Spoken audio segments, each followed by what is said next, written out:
Bom, pessoal, hoje a gente então vai discutir o Basics, teremos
Alô? Agora sim. Você tá com... Alô? Eu vou diminuir o som aqui. Ah, não. Alguém tá com a aula ligada? Ah, tá. Pronto. Tem que fazer alguma coisa.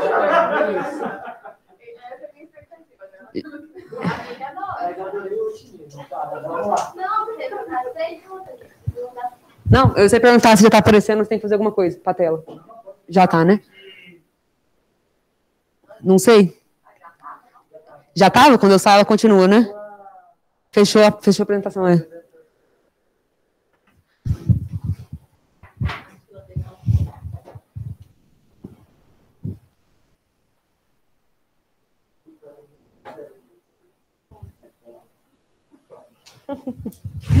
Bom, então, de preâmbulo aí, eu trouxe rapidinho, só para comentar mesmo, esse primeiro trial, o Split Trial, que foi um estudo australiano de 2015, que foi um RCT, foi multicêntrico, eram 4 UTIs australianas, foi cegado e ele foi randomizado por cluster de UTI com crossover.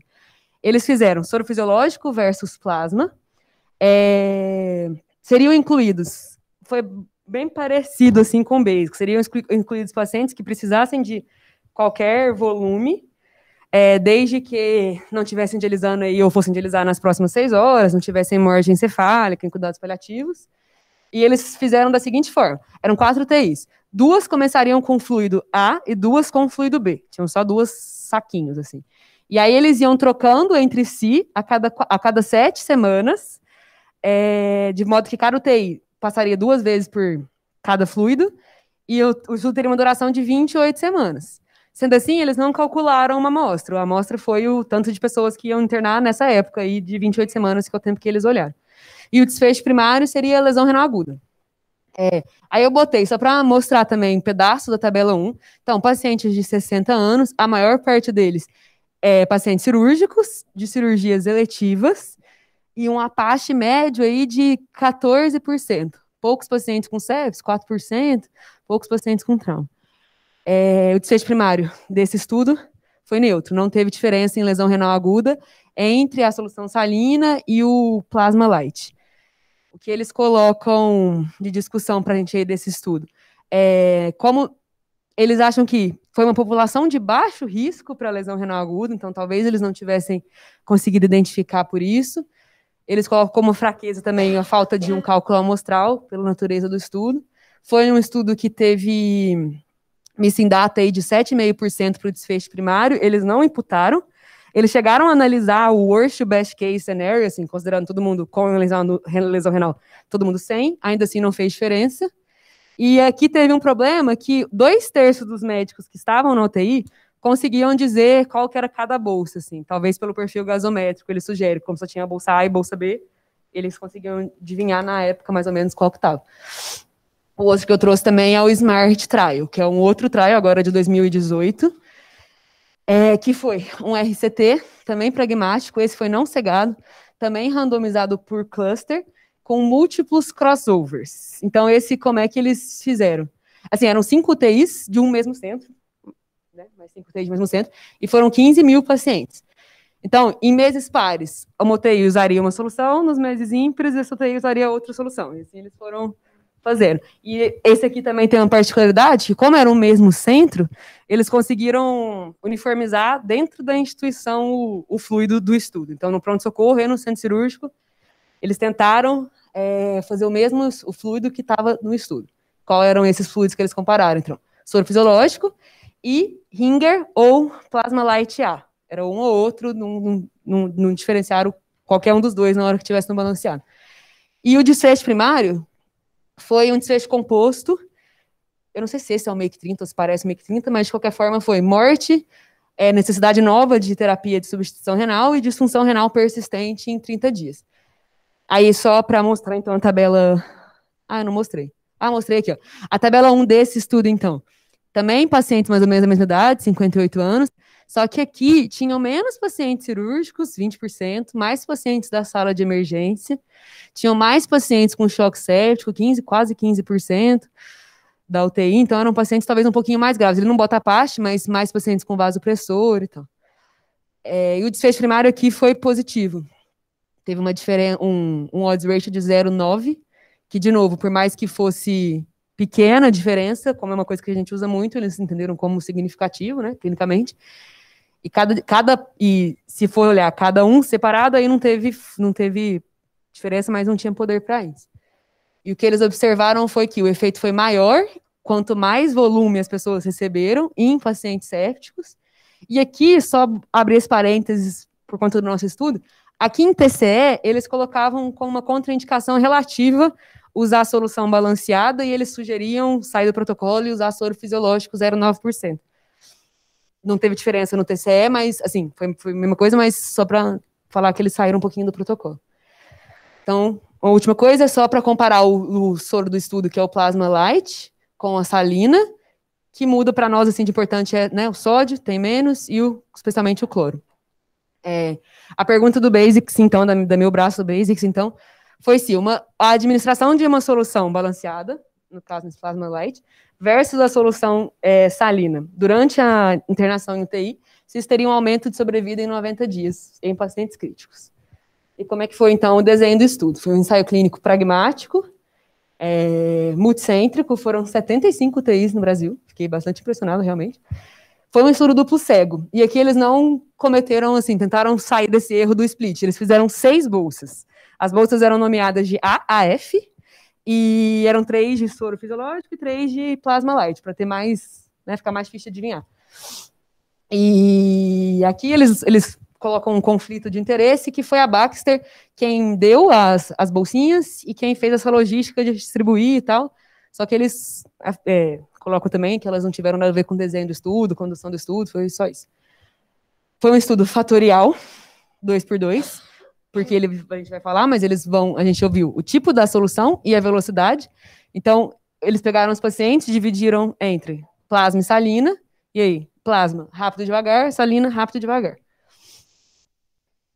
Por isso foi randomizado 1 para 1, né? Rápido e devagar. E em blocos de 12. Justamente, eu entendi, se eu estiver errado, vocês me corrijam, porque tinham 12 soluções, né, entre aspas. Tinha 6 vezes 2 de rápido e devagar, e estratificado por centro. Então, quem que seria incluído? Pacientes adultos admitidos em UTI, que não fossem ter alta aí nas próximas 24 horas, com pelo menos um fator de risco para lesão renal aguda dentre esses. Então, idoso, hipotenso, séptico, com algum suporte ventilatório, aqui entram o KNAF, oligúricos, com uma creatinina já um pouco aumentada, 1,2 para mulher, 1,4 para homem, e alguma disfunção hepática, ou alguma disfunção hepática. Seriam excluídos aqueles que começassem a terapia de substituição renal em até 6 horas da admissão, disnatremia graves. Inicialmente, eles iam excluir pacientes com hipercalemia, porque o plasma tem potássio, mas isso eles mudaram e podia, então, incluir pacientes com hipernatremia.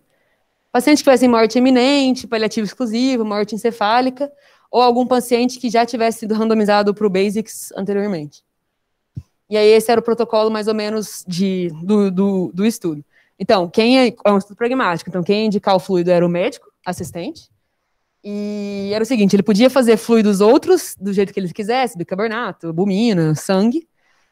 Tudo que fosse fazer de volume, a sugestão era ser a droga do estudo, inclusive manutenção. E, para diluir, também, tudo que fosse acima de 100 ml e pudesse ser diluído no plasma light, era para diluir na solução alocada. E a maior parte das coisas podia, assim, sedação, antibiótico, adrenalina, tudo isso podia. E aí eles iam checar em cada centro a aderência do protocolo no D1, D2, D3 e D7 depois da randomização. E aí eu achei bem legal, foi a primeira vez que eu vi isso, eles publicaram um protocolo do estudo também a priori, falando tudo que eles iam fazer. E nesse protocolo do estudo que eles publicaram, eles sugeriram, inclusive, um guideline aí para quando pensar em reposição volêmica, para tentar mais ou menos uniformizar a prática. Eu não vou ler, porque acho que não é o caso. De desfechos. Então, desfecho primário seria sobrevida em 90 dias. Desfechos secundários, ele colocou 4. Então, terapia de substituição renal em 90 dias, lesão renal aguda, código 2 ou 3, no D3 e no D7. Por exemplo, se tivesse no D5 e melhorasse até o D7, não ia entrar. O SOFA e cada variável do SOFA, também no D3 e no D7, dias livres de ventilação mecânica. Desfechos terciários, eu não sei muito bem o que é, mas seria mortalidade em UTI, mortalidade hospitalar e duração de internação hospitalar. Desfechos exploratórios, ele colocou vários, dentre eles o efeito do cloro basal no desfecho primário. Ele faria uma análise bayesiana entre o tipo de estudo e o SOFA neurológico e hemodinâmico no D3 e no D7, e várias análises de pós-hoc de sensibilidade exploratórios. Também, foi bem legal, foi a primeira vez que eu li, ele fez um plano estatístico de tudo que ele faria a priori dos resultados. Então, como é que foi? O cálculo da amostra. Eles estimaram o N necessário de 11 mil pacientes, estimando uma mortalidade de 35% em 90 dias no grupo controle. Essa mortalidade veio de 2 coortes brasileiras grandes de epidemiologia do perfil da nossa UTIs, então, entenderam que era isso, e calcularam um poder de 89% para estimar uma redução do hazard pelo menos 0,9, redução não, um hazard de pelo menos 0,9. Com alfa de 0,05, menor que 0,9. E ele assumiu que as intervenções não interfeririam entre si. Ele fez algumas análises interinas, ele planejou uma com 95%, uma com 50% e uma com 65% da amostra. Pararia por segurança, só te desse uma diferença entre os grupos com P menor que 0,01. E por superioridade, isso eu achei bem legal, eles fecharam bastante o critério para evitar de parar por prioridade. Então, pararia apenas se 50% da amostra tivesse recrutada já e com P bem baixo. Porque aí ele colocou isso e eu achei legal, assim. Que ele fala o que a gente sempre discute, que parar cedo, às vezes, a gente superestima um efeito e que hoje em dia a gente precisa de evidências muito convincentes para mudar a prática clínica, e era isso que eles queriam. Desfecho primário, então, o que eu entendi também, depois vocês me corrigem se eu estiver errado. Foi uma análise de sobrevida por intenção de tratar, e aí ele usou o modelo de Cox. Por quê? Eu entendi. Ele fez uma análise multivariada, então ele corrigiu, ajustou, na verdade, para gravidade, né? Então, idade, para o sulfo basal, para o tipo de admissão, se era planejado ou não, né? Se cirúrgico ou não, se tinha sepse ou não. E o modelo de Cox, porque é de tempo até o desfecho. Eu entendi isso. E aí ele, como variável randômica, ele considerou o centro. Para fazer, então, o modelo de Cox, viu, o hazard ratio, o risco ao longo do tempo tem que ser proporcional entre os grupos, e ele testou isso usando este método aqui, que eu não sei falar. E aí eu só coloco uma observação aqui, que faltaram dados do desfecho primário para 25 pacientes. 15 porque foram censurados aí, porque foram de alta. E 10 porque se perderam. Analisaria subgrupo, então, sepse, não sepse, lesão renal aguda, sina, ruim ou mais grave, cirúrgico, não cirúrgico, TCE, não TCE, a parte maior, menor, e quem recebeu ou não recebeu salina antes da randomização. E aí o desfecho, nossa, como ficou engraçado. Os desfechos secundários, eu coloquei aqui só para, se a gente quiser discutir depois, o que ele fez em cada um, mas foram regressões, assim, basicamente. Cada uma ele fez de um jeito, eu não sei se não saberia explicar todas. E aí, quem foi a população, então? Foram randomizados 11.052 pacientes. Aqui tinha uma particularidade, que eles obtiveram consentimento a priori dos familiares, mas também tinham possibilidade de pegar com o paciente depois. E vários tiraram consentimento. Então, a gente perdeu um N aí considerável, mas, enfim, por consentimento. E foram analisados 5.200 e pouquinho em cada grupo. Esses foram os que a gente falou que perdeu para o desfecho primário. Aí, as coisas.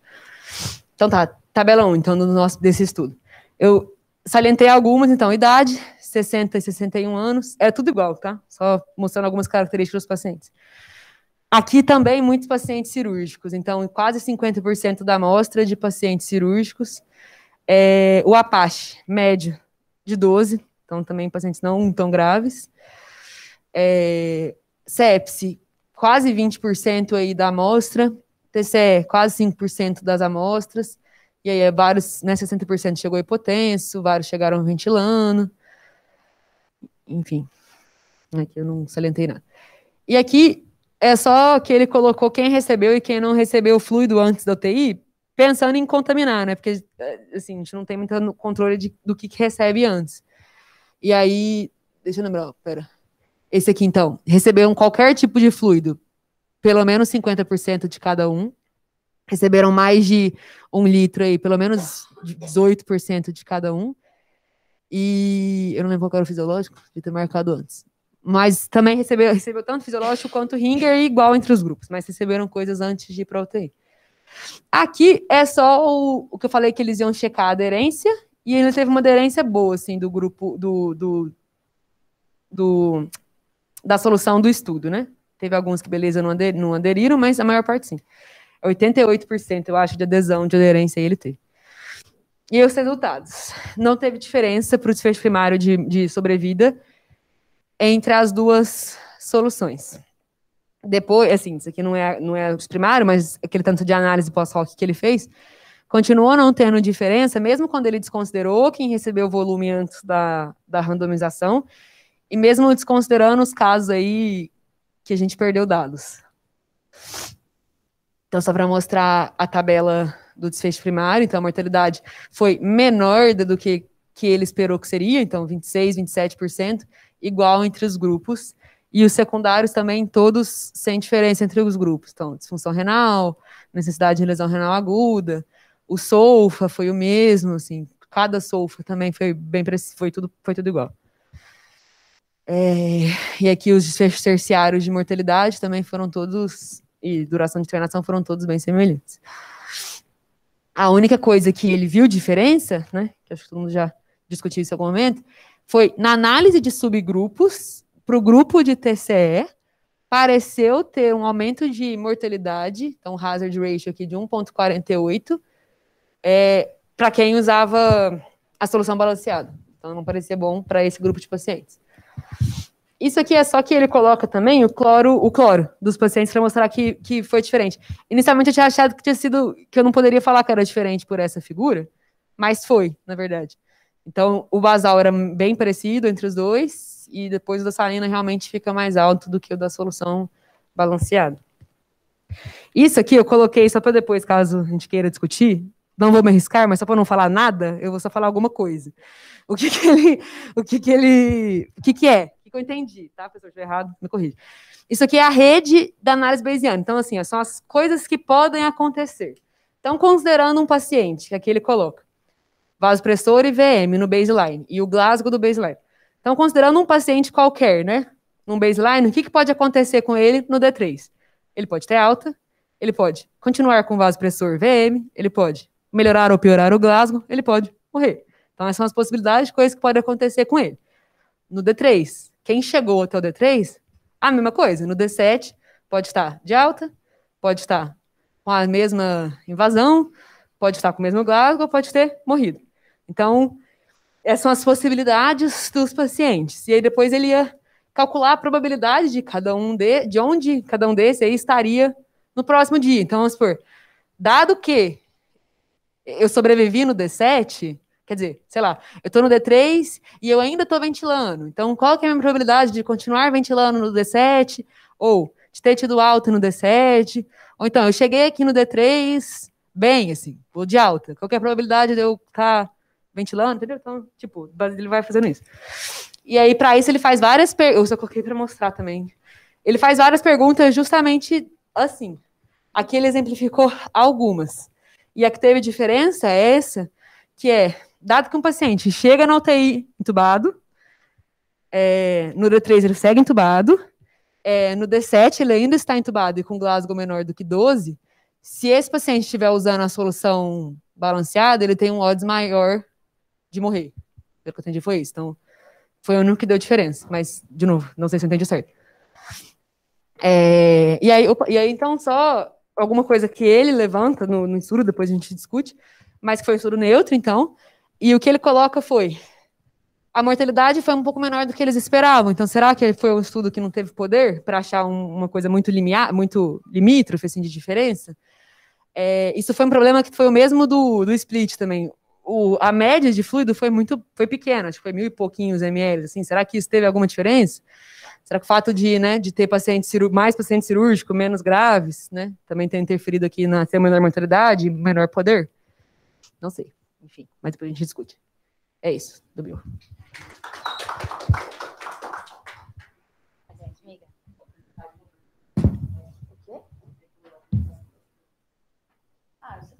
Tem com a minha, né? Mas eu preciso voltar e vou?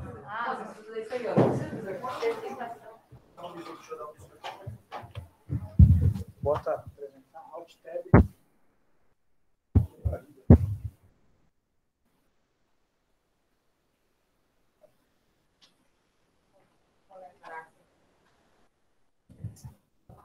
Gente, bom dia. Então, eu vou apresentar o segundo braço aí do estudo fatorial do Basics, né? Estudo brasileiro do ano passado.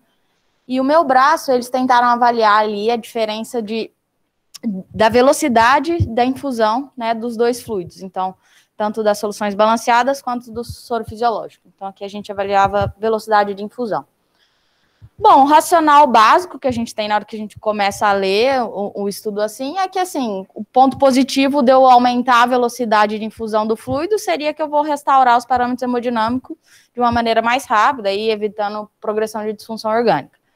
E efeitos possivelmente negativos de uma velocidade de infusão rápida, talvez seria aumentar a edema tecidual, causar uma congestão pulmonar.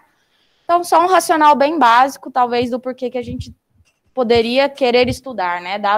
Eles falam muito em fluid challenge, né? Então, um bolos, uma expansão ao longo dos pacientes na internação na UTI. Tem essa coorte de 2015, foi publicada no Intensive Care Medicine, que é o FENICE Trial, É uma coorte que eles avaliaram, assim, a ideia de fazer essa coorte foi tentar ver como que em diversos centros, eu acho que foram 46 países, mais, assim, muitos centros, 300 centros mais europeus, como estaria sendo feito as questões de expansões volêmicas ao longo da internação da UTI nesses centros. Porque claramente, assim, falta um pouco de informação baseada em evidência na velocidade, qual fluido fazer e o que indicar fazer, quais são as indicações da gente fazer volume na UTI. Aí o que eles viram aí, um N bem relevante, 2.200 pacientes, que a maioria dos centros realiza bolos de 500 ml em 20 a 30 minutos. Então, uma velocidade razoavelmente rápida, pensando aqui no polo do BASIC, seria mais para o lado de 999 ml por minuto, que é a velocidade mais rápida que eles tentaram estudar. E o que chamou atenção aqui no FENIS Trial é que eu li lá o que as pessoas intensivistas na beira do leito mais usam para indicar ou não volume.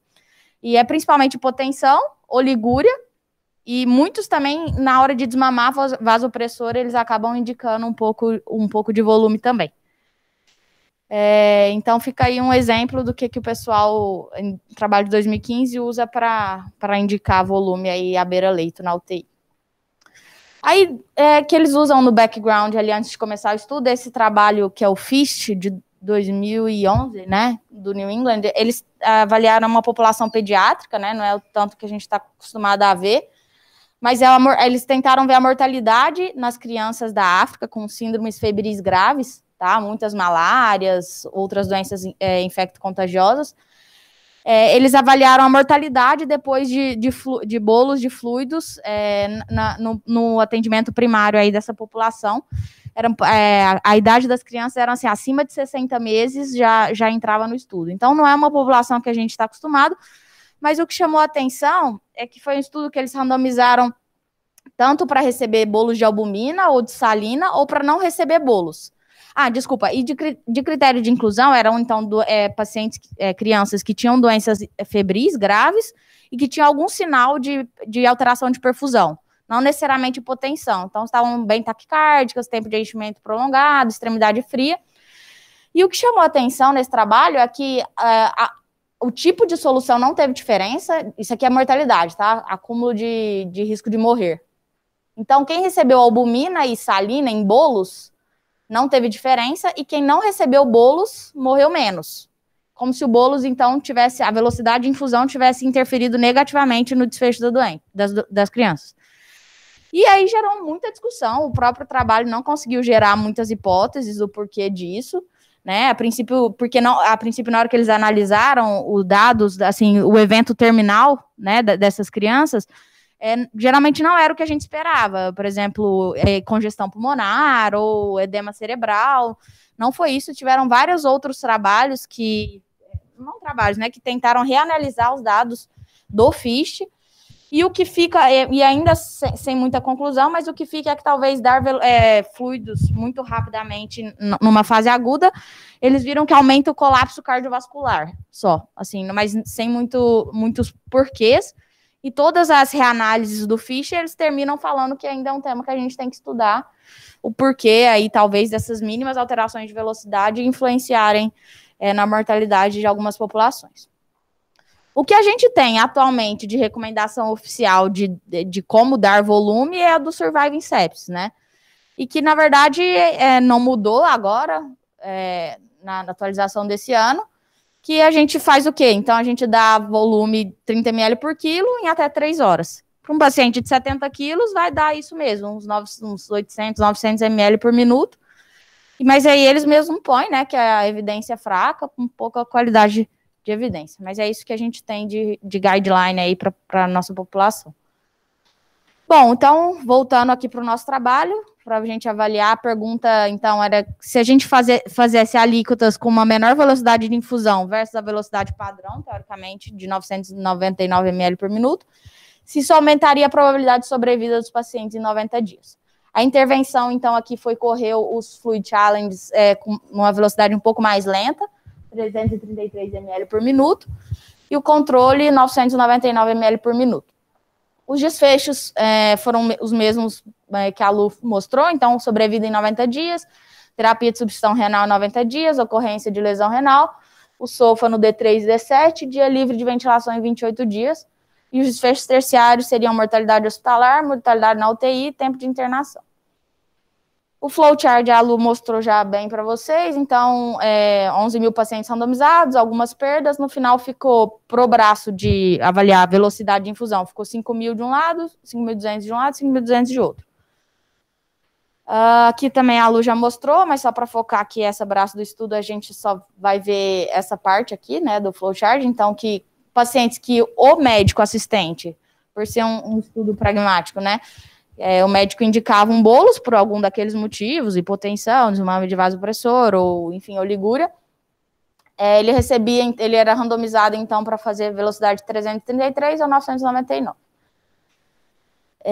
Bom, vamos lá. De métodos, então, vou tentar não ficar repetindo muito o que a Lu já falou, para a gente poder ir para a discussão depois. Mas um estudo multicêntrico, 75 UTIs no Brasil, estudo fatorial, foi randomizado em blocos de 12 pacientes, estratificado por centro. Aqui que chama atenção, a velocidade não foi cegada, né? Não tinha como cegar. E no grupo que estava randomizado para menor velocidade, a gente poderia aumentar se o paciente tivesse algum sangramento ativo ou tivesse hipotensão severa. Os critérios de inclusão também eram os mesmos, né? Então, necessidade de pelo menos um bolos e mais um dos abaixo, então, maior que 65 anos, hipotência, séptico, ventilação mecânica invasiva ou não, sinal precoce de lesão renal, cirrose ou alguma hepatopatia.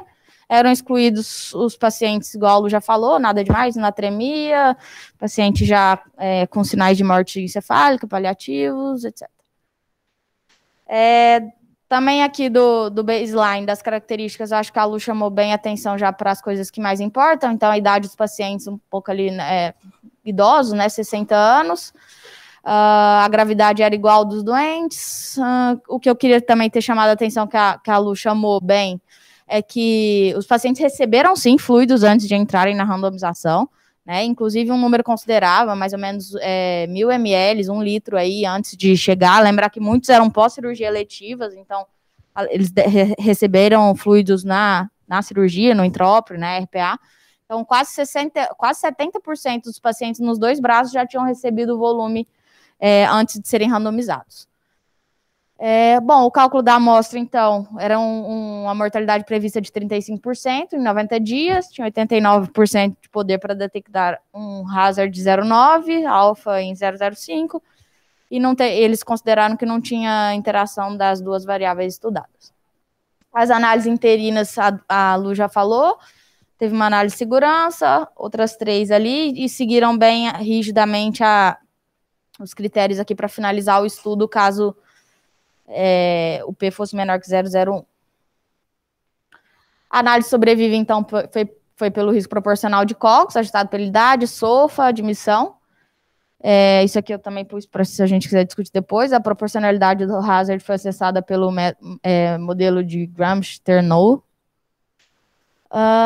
Também aqui a Lu já pôs para a gente, então a necessidade de terapia de substituição renal pelo modelo de Poisson, os desfechos binários no D3 e D7, que seriam lesão renal aguda Cadigo 2 e 3, ou 0 e 1, teoricamente, e componentes de SOFA, dividiram maior ou igual a 2, maior ou igual a 4. Aí foram os modelos lineares generalizados mistos, e os dias livres de ventilação, uma regressão beta-binomial. A imputação de dados, eles usaram o MICE, que pelo que eu entendi, é uma equação disponibilizada lá no R mesmo, que eu acho que é o método mais usado aí para fazer uma imputação de dados justa e que é, enfim, bem considerada. Eles fizeram 5 conjuntos de imputações, foram obtidos, e a média dos resultados eles foram para análise. Os subgrupos, eles já pré-especificaram antes, os quais que eles queriam avaliar, então, pacientes sépticos ou não, lesão renal Cadigo 0 ou 1 versus 2 a 3 na admissão, paciente cirúrgico ou não, TCE ou não, Apache menor que 25 ou maior, e os pacientes que receberam ao todo menos de 1 litro ou menos, ou mais de 1 litro. De soro fisiológico, desculpa.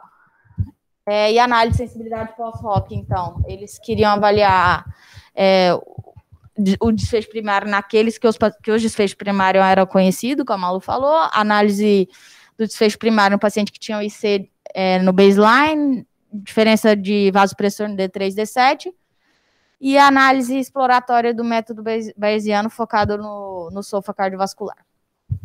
O P foram usados, a análise do P foi usado só na análise primária, ele põe isso, ele chama atenção para isso, já que, assim, foram várias análises exploratórias, né, e de sensibilidade, então ele reforça, inclusive, no texto que para tomar muito cuidado com qualquer tipo de resultado, porque foram múltiplas análises, então ele nem põe o P nas outras, é só intervalo de confiança mesmo. E aí, para a gente tomar a nossa decisão baseado no que a gente entender do estudo. E foram analisados no R. Bom, os resultados. Então, aqui, não teve diferença, então, de mortalidade, né, desfecho primário em 90 dias. Os pacientes morreram igual, 26%, 27%, no grupo que recebeu o volume, uma velocidade menor versus maior, não teve nenhuma diferença. Nem dos desfechos secundários também, o que ele chama atenção aqui no D3, em relação ao SOFA, eu pus um zoom aqui para a gente ver. Deixa eu um pouquinho, fica mais fácil. Então, que tinha um SOFA maior no D3, tá? O SOFA maior que 2, no grupo cardiovascular, parece ter sido mais benéfico no paciente que recebeu velocidade de infusão mais lenta. Foi significante, ó, não cruzou 1, não tem o P, né, como ele falou que não ia colocar. Então, talvez os pacientes que tinham disfunção cardiovascular maior que 2, lá no D3, talvez eles tivessem um pouco mais de benefício em receber volume mais lento. Assim como em relação ao SOFA respiratório, se for maior que 2 no D3, também, talvez teria benefício aqui de receber essa coluna de velocidade lenta, essa é a velocidade mais rápida, tá? Também tinha um intervalo de confiança aí que não cruzava o 1. Em compensação, no SOFA de coagulação, então de plaquetopenia, né, foi pior o paciente que recebeu o volume um pouco mais lento e melhor no paciente que recebeu o volume um pouco mais rápido. Mas isso tudo desfecho secundário.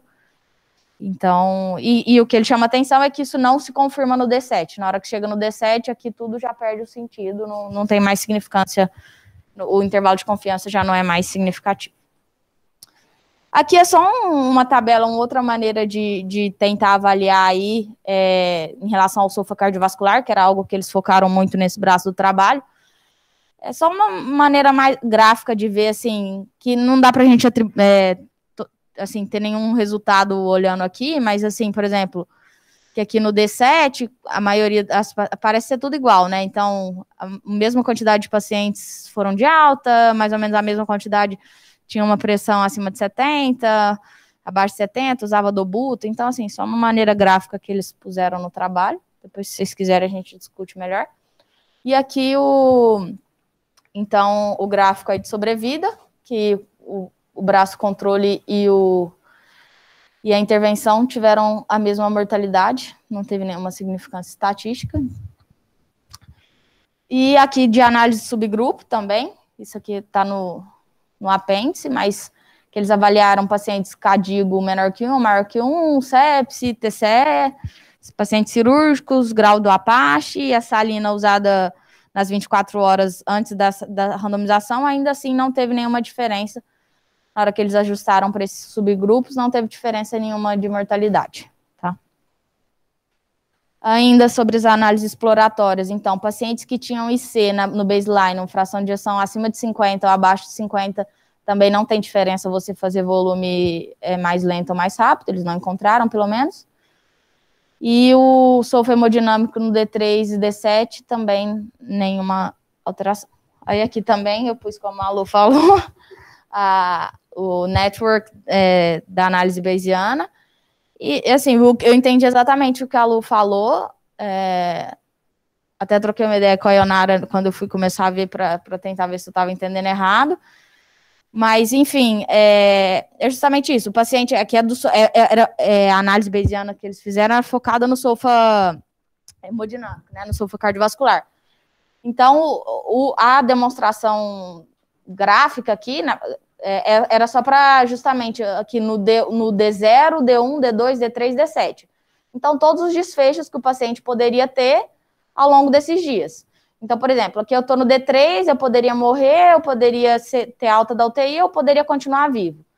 E pelo que eu entendi, eles quiseram fazer essa análise bayesiana para tentar diferenciar os desfechos competitivos, né? Então, por exemplo, porque eu ter alta, por exemplo, no D3, antes de ir para o D7, aqui, D3, né? Antes de ir para o D7, eu poderia ter alta. Qual seria a chance de eu não ter tido alta, mas também não estar usando vasopressor? Que isso, teoricamente, é importante. Então, essa é a maneira de desenhar para que eles comecem a fazer as análises. E aí, aqui eles fazem as análises, depois de fazer essas perguntas de probabilidade aí ao longo do network, e eles realmente acharam, né, que aqui, ó, o paciente sem uso de vasopressor, não, pera, desculpa, que no D3, o paciente que estava no grupo que recebeu o volume mais lento, ele não usaria vasopressor e teria ido de alta. Isso foi significativamente estatístico. Peraí, deixa eu fazer de novo a frase. Então, assim, no D3, os pacientes que estavam recebendo um volume de uma maneira mais lenta, eles teriam mais chance de estar sem vasopressor ou de ter tido alta para casa, né? Para casa não, alta da UTI, independente do SOFA basal dele no começo. E outro que eles acharam positivos também é que se você, no começo do trabalho, se o paciente, no baseline, tinha um SOFA cardiovascular de 3 ou 4, ou seja, estava usando droga já em dose mais alta, se você fosse randomizado por um grupo de receber volume mais lento, talvez você teria mais risco, menos chance de estar sem vasopressor ou de ter tido alta no D3. Isso também foi significante. Só que isso também depois não se comprova no D7, enfim, é uma análise exploratória de probabilidades. Enfim, a discussão é que, apesar dos achados exploratórios nessas análises de sensibilidade, a infusão lenta dos fluidos para expansão volêmica não reduz a mortalidade em 90 dias quando comparado com a infusão mais alta. Só isso.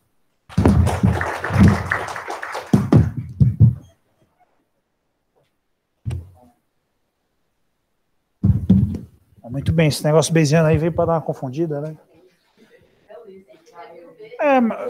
A gente vamos deixar isso aí, a gente deixa isso aí por último, porque isso é uma análise bem exploratória, assim, não é baseado nisso que a gente vai decidir muita coisa, mas é para tentar entender um pouco dos efeitos lá fisiológicos e tal, né?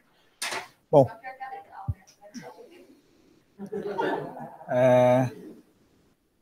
Bom, quem está assistindo, o Lucas e o Rodrigo, se quiserem falar, a gente está com áudio aqui disponível, tá? Só para vocês saberem, eu vou deixar aqui no... Se quiserem perguntar alguma coisa, conforme a gente for discutir, fique à vontade. Vou deixar aqui a tela compartilhada para quando a gente voltar nos textos. Bom, então tá bom. Vamos lá tentar resumir as coisas aí. Bom, o que vocês acharam aí? A gente vai precisar de uns 20, 30 minutos aí para discutir esse texto, né?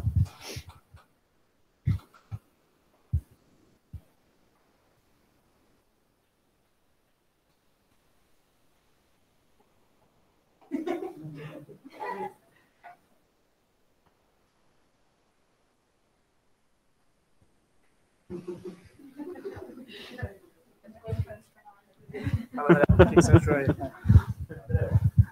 Acho que, assim, bom, acho que todo mundo já ouviu falar do Basics, né? Fez bastante barulho aí na hora que saiu e tudo. Acho que, assim, em termos técnicos, assim, é um estudo muito bem executado, assim, né? Assim, é um N muito grande, acho que um dos maiores que a gente tem na literatura de UTI. Tem uma perda de follow-up, assim, mínima, né? Praticamente nada para um estudo desse tamanho, então bem legal nesse sentido. Acho que a pergunta do estudo é super válida, porque é uma intervenção que a gente faz com bastante frequência na UTI, e que de fato não tinha nenhuma evidência, né, definitiva ainda a respeito disso. Acho que é uma pergunta super válida, né, e um desfecho importante, quer dizer, um desfecho clínico de mortalidade em 90 dias, então acho que tudo isso é super relevante, e acho que traz realmente dados importantes para a gente à beira-leito, assim, acho que acho que além dos dados, né, do desfecho primário do estudo, que é interessante a gente ver e tudo, traz alguns dados legais para a gente ver até sobre o panorama da UTI no Brasil, assim, né, então um pouco de quanto de volume que as pessoas estão dando por aí, o quanto de... E como que isso tem sido feito, porque eles, pelo que eu entendi, assim, eu não estava muito, não acompanhei muito de perto durante a realização do estudo, mas eu lembro que eu era R1, R2, na época que estava recrutando. E são vários centros, e acho que não foram só centros, assim, grandes, acadêmicos e tudo, né, então pegou vários tipos de UTIs diferentes no Brasil inteiro, assim, então acho que dá pra gente ter uma ideia razoavelmente real do que acontece por aí mesmo, assim. Então, acho que é isso, assim, um estudos muito bem feito, acho que os dados realmente, a estatística parece ser muito bem feita também, então acho que dá pra gente confiar realmente no resultado que a gente pegou, acho que pelo menos na grande população aí em geral que a gente tem nas UTIs, eu fico razoavelmente seguro de dizer que entre soro fisiológico ou plasma light não tem realmente muita diferença de desfecho de mortalidade. Acho que levanta aí a pulga atrás da orelha essa questão aí do subgrupo, principalmente dos pacientes do TCE e tudo, que acho que dá aquele red flag, assim, mas eu acho que precisaria talvez fazer um estudo mais direcionado para essa população para a gente realmente poder dizer alguma coisa a respeito disso, assim. Mais isso. Bom, acho que você resumiu, então, vamos lá, pergunta do estudo válida, todos concordam? Alguém a comparar as soluções? Todos concordam? O Jean Luiz discorda, o João Luiz Vicente. Não é o perfil do Instagram, mas ele discorda. Ele fala que é uma bobagem estudar isso aí, porque se o cloro está abaixo da soro fisiológica, se o cloro está normal ou alto, você dá plasma light ou ringa lactato. É a opinião dele. Então, e já teve quebra-pau em congresso já disso aí. Os australianos pararam de se falar com ele um pouco, tá? Ficaram meio putz.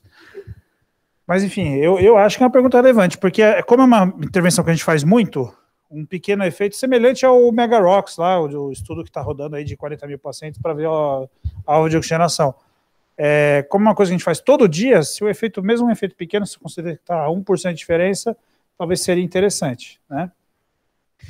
Bom, então a pergunta é válida. Segundo, isso a gente está falando da pergunta do tipo de fluido, né? Segundo, o estudo tem validade interna, na opinião de vocês? O estudo aparentemente tem, né? Isso é difícil de a gente assegurar, tá? Porque a gente confia nos dados que as pessoas vão botando lá. A princípio, todo mundo aqui, para você participar de um trabalho muito sério, você tem que fazer boas práticas clínicas de trabalho científico e tal.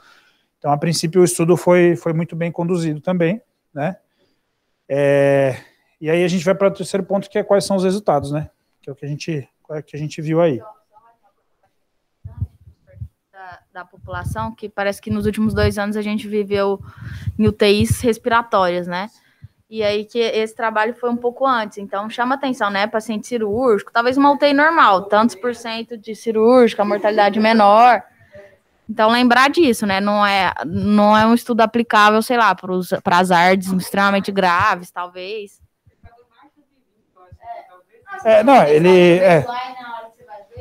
Ele concluiu antes do Covid. Na hora que eu vi a primeira vez, eu falei, nossa, mas era só UTI cirúrgica. E não, é porque é UTI normal, a gente que não viveu isso ainda. O grosso são UTIs mistas, o grosso são UTIs.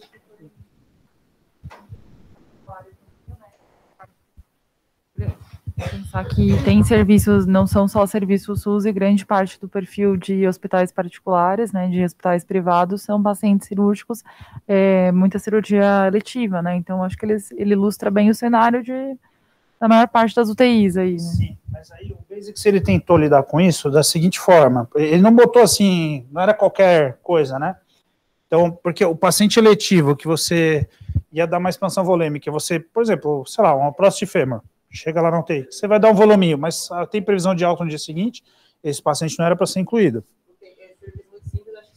Isso.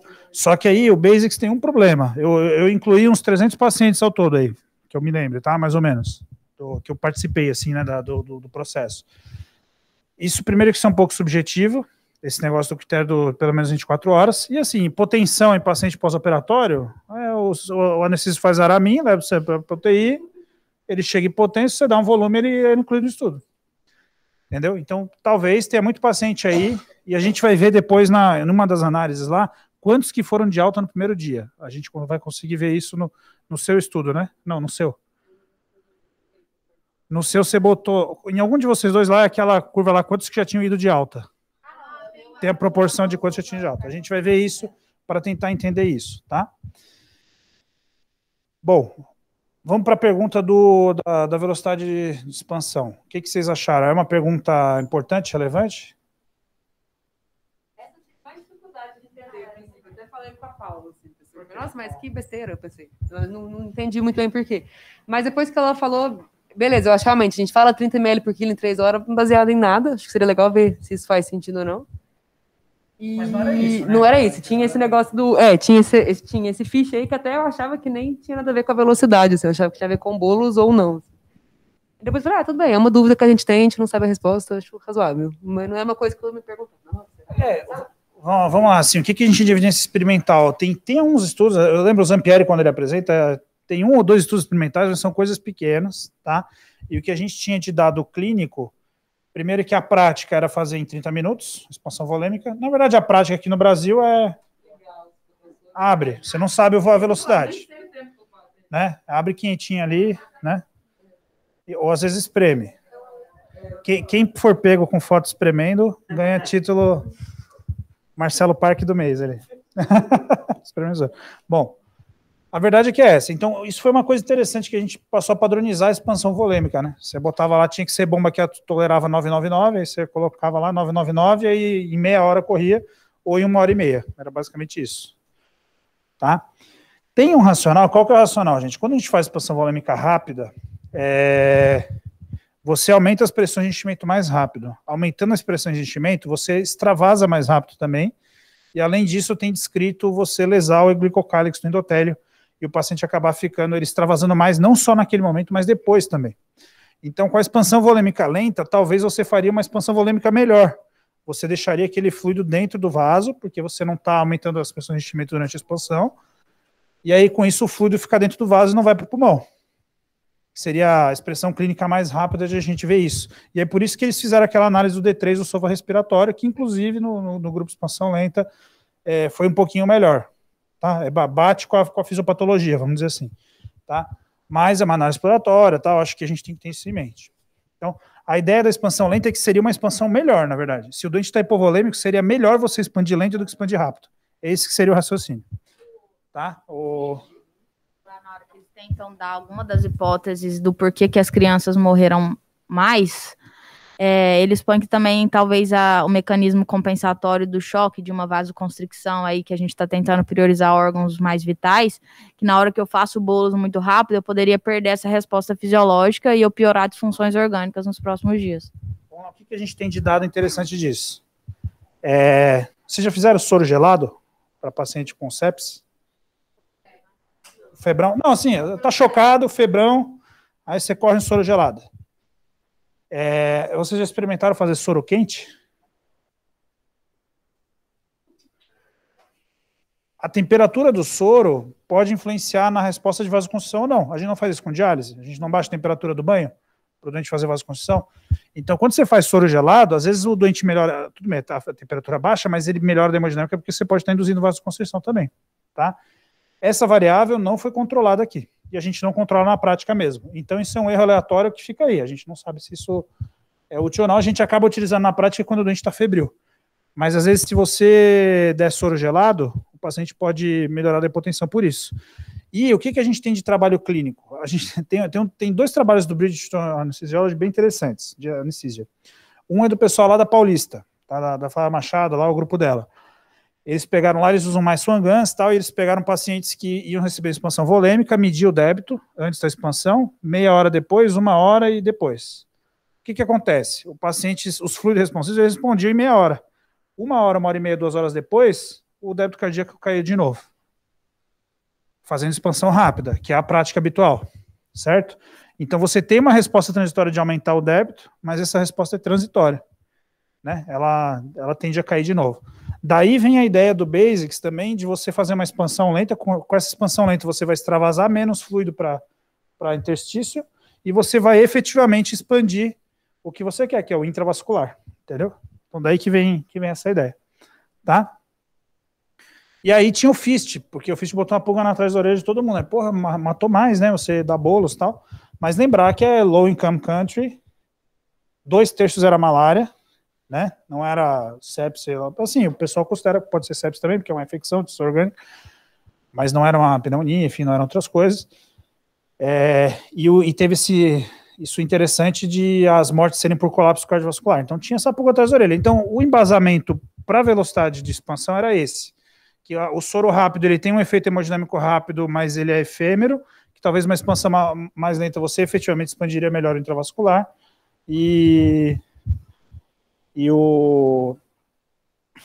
enfim, esse risco, né, de maior mortalidade com o que foi observado no FIST, tá?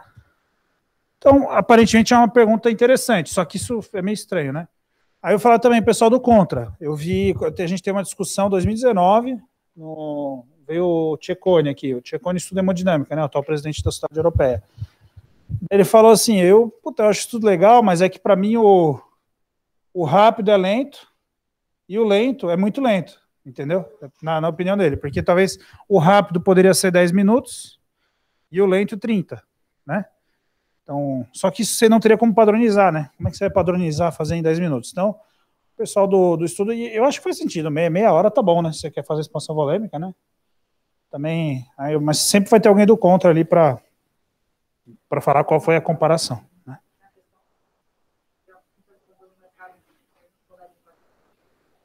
Isso, exato. Exato. Bom, diga. Por curiosidade, assim, eles fizeram essa questão de padronizar a infusão 999, 333 e tal, só pelo estudo ou por aí se faz em bolos de volume com bomba, assim? Não, só pelo estudo. Não tinha, quase ninguém fazia. Eu lembro que o Zé perguntou que quando eu fui treinar os centros, ninguém usava bomba de infusão para dar fluido, assim, raramente isso era feito, né? Bom, mas o motivo de ter feito o rápido e o lento, na verdade, é outro. É para aproveitar que você ia fazer um estudo de 11 mil pacientes, essa que é a verdade. Porque, assim, eles tinham o financiamento da Baxter para dar o fluido, tá? A Baxter não teve nada a ver com desenho, análise, nada, tá? A Baxter deu o fluido e entregou. Tá? Então, é um estudo que eu consideraria que é isento de viés nesse sentido, tá? E aí eles aproveitaram para fazer um outro estudo. E aí o desenho do estudo, que é um desenho fatorial. Então, quando que a gente faz um desenho fatorial? Para que eu posso fazer um estudo fatorial? Todo mundo entende? Eu estou falando muito aqui?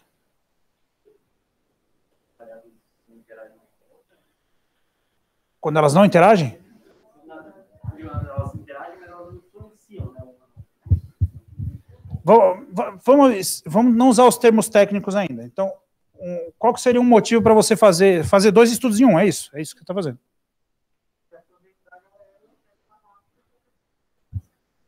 Usar a mesma amostra para testar 2 coisas. É isso aí. Então, eficiência é o primeiro motivo. Você quer aproveitar e responder 2 em uma. Em vez de fazer um estudo de 11 mil e outro de 11 mil, você faz um só de 11 mil e responde as 2 perguntas, certo? Bom, isso tem uma questão. Você tem um pressuposto aí, qual que é? Que eles falaram no texto. Você assume que as intervenções elas não são relacionadas, tá? Então, quando você quer fazer um desenho fatorial para eficiência, para ganhar eficiência, ou seja, para fazer 2 em 1, você assume que os estudos não interagem, as 2 perguntas, tá? Então, o FACT foi assim, por exemplo, né? Estou Swangans e PVC. Caramba, aqui está um convidado da análise, hein? Tá bom, é rinite. Eu vou acreditar, eu estou aqui de 95, tranquilo. Então, o FACT fez a mesma coisa, estudou PVC versus catéter de artéria pulmonar, né? Para avaliar a pressão de enchimento e tal, e enfim, aí no grupo, com catéter de artéria pulmonar e sem. E o outro grupo, ele estudou uma estratégia conservadora e liberal de fluidos, tá? E aí ele falou assim, uma coisa não tem muito a ver com a outra. Você vai ter protocolos ali, né? Mas eles não vão interagir, também não interagiu. O que você falou, André, é um outro motivo para você fazer um desenho fatorial. É quando você quer avaliar a interação. E aí você vai randomizar. Essa é a melhor forma possível de se fazer isso. Vocês lembram de um estudo que fez isso ou não?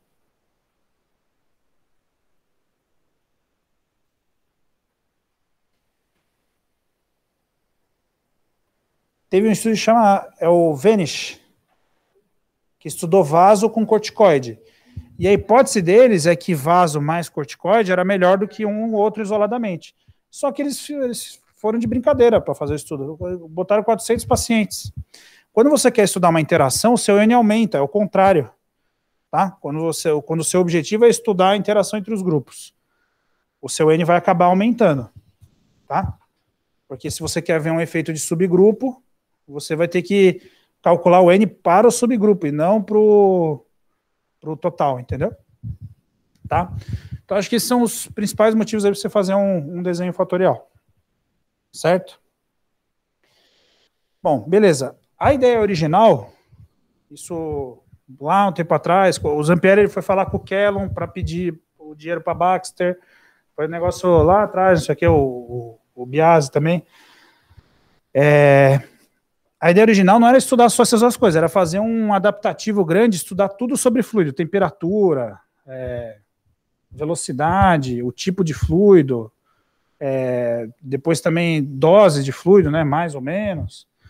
Então eles queriam tentar estudar tudo, mas assim, para ser mais prático e para sair o estudo, acabou sobrando essas duas perguntas, que é o que deu para encaixar, entendeu? Tá? Bom, agora vamos tentar olhar um pouquinho para os resultados. Vamos só aqui para a gente lembrar. Então, pergunta, o estudo aparentemente é válido, agora vamos ver os resultados. Para os resultados a gente vai ter que ver duas coisas. Primeiro, aquilo, se eles queriam, eles acharam, em termos de basal, né, e do que aconteceu nos procedimentos do estudo. E segundo, o que foi o resultado em si, né? Tá? E a gente vai ter que interpretar aquelas análises de subgrupo também. Vamos ver aqui, esse aqui é o da Lu, né? A gente pode depois voltar um pouquinho nos estudos anteriores também.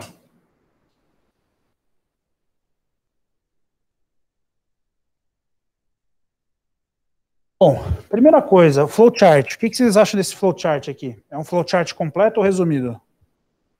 Do estudo.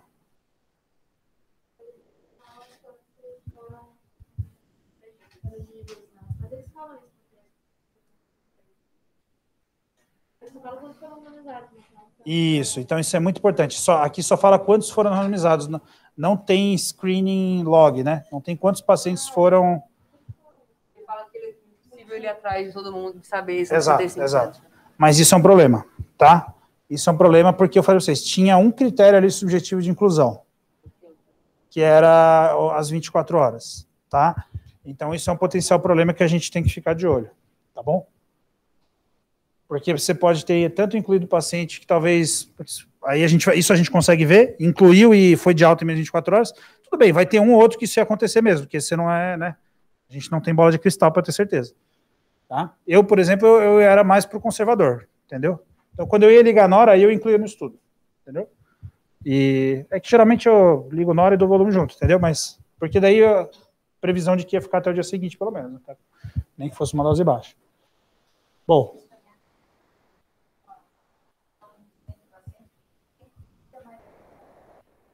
Isso, exato.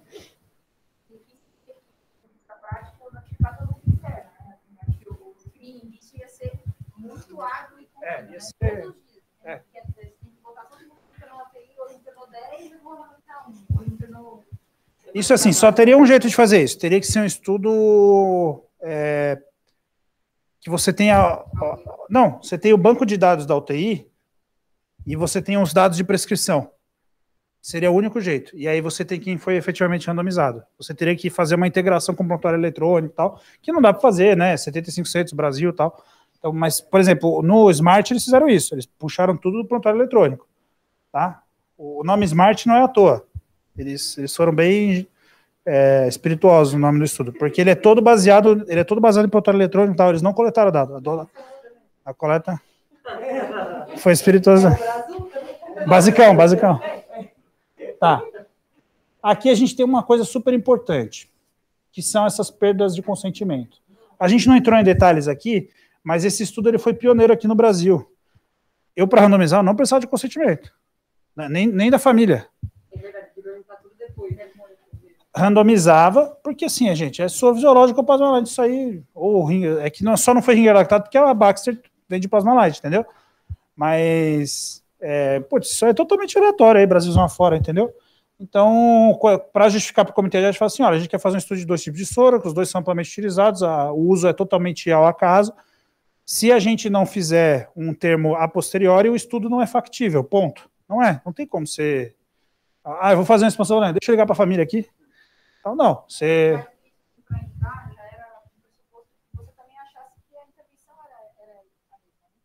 Eu não ia dar fisiologicamente um 135 de sódio, porque já não podia entrar no estudo.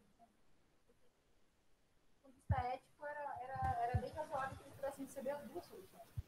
Eles botaram os critérios de exclusão bem amplos, eles 160 e 120, entendeu? Mas, assim, se você achasse que tinha que dar soro fisiológico, você não incluía, né? Entendeu? Por isso que ele é pragmático também, entendeu?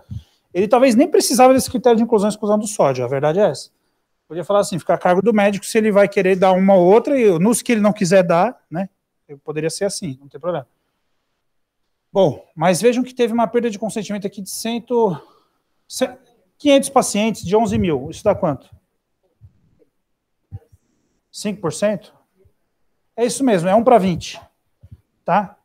E aí aquela coisa, é Brasil, né? Aí o pessoal, eu não queria que participasse, é uma pesquisa, né? Tipo, muito mais alto, o split foi a mesma coisa, eles perderam 14%.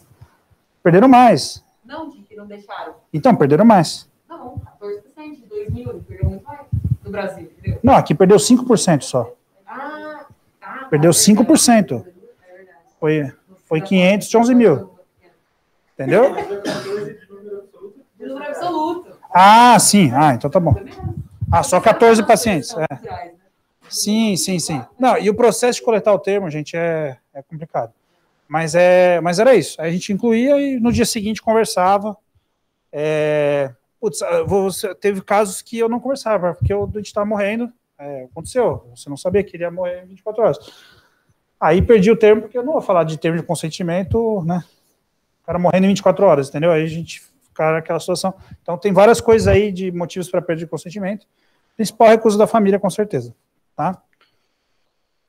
Bom, duplicado. Duplicado acontece, porque você está digamos, aqui no HC, a gente está internado há 60 dias, ele foi randomizado, esqueceram, aí ele chega num sábado à noite e randomiza de novo.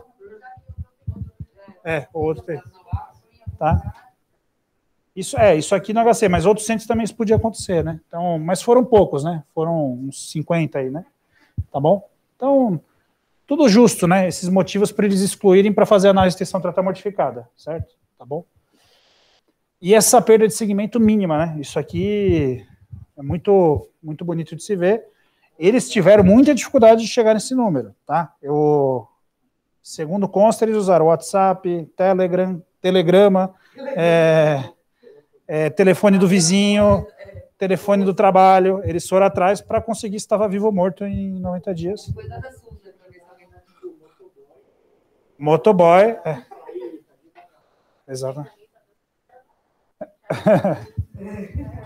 Mas isso a gente podia fazer se a gente tivesse sistema de mortalidade 100%, poderia utilizar, só que tem um delay muito grande, então não daria para pegar, porque esses ossos poderia pegar pelo sistema de mortalidade, né? Pelo sim. Não, mas é porque tem um delay muito grande, tem até 1 a 2 anos, às vezes, desde entre morrer e estar morto no sistema, às vezes demora um tempo, entendeu? Bom, então isso aqui, é muito importante a gente olhar para isso aqui. Bom, aí aqui, os pacientes, acho que vocês já discutiram, um Apache baixo, um SOFA baixo, 4, né? Não eram pacientes muito graves, né? Só em torno de 20% de sépticos, mas já dá uns 2.000, tá bom, né? É um N bom, melhor do que nada. E TCE tinha aqui quase 500, tá? Bom. E aí aqui essa figura é super importante, que é para a gente entender a aderência ao protocolo, né? Quantos que recebeu a droga do estudo ou não, tá? Então vejam, cristalóide outros, uns 400 ml, outros fluidos aqui uns 100 ml, e 1,5 litro foi a droga do estudo, tá bom. Porque esses outros ml aí, era alguma droga que se diluía em 50 ml e tal, porque tudo que era acima de 100 a gente diluía no soro do estudo, entendeu? Então, acabava que a exposição era boa a droga, né? Tá? E aí, conforme foi passando os dias, foi reduzindo, né? A quantidade de fluido infundido efetivamente. Aqui eu tenho... Exato. Aqui eu tenho... Eu não sei, eu tenho algumas dúvidas, assim, eu acho que isso aqui reflete muito o centro onde eu mais incluí, que é quando eu estava lá no Sol da Luz. Reflete bem, era um pós-operatório, recebe ali 1,5 litro, 2 no primeiro dia, no segundo dia recebe no máximo 1 litro, já libera a dieta ou não, né, aí depende do pós-op, se for barriga não, espera mais 1 ou 2 dias, né. Mas aí reflete um pouco mais, mas realmente é pouco, né, tá? Então isso aqui vai ser explorado em mais detalhes em estudos futuros aí. Tá? Aqui a gente volta depois. Eu queria voltar aqui.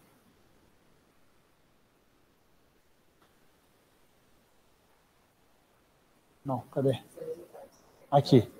Bom, e aqui está a mortalidade.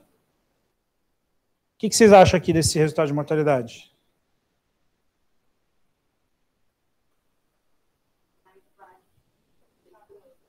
Mais baixo do que a C.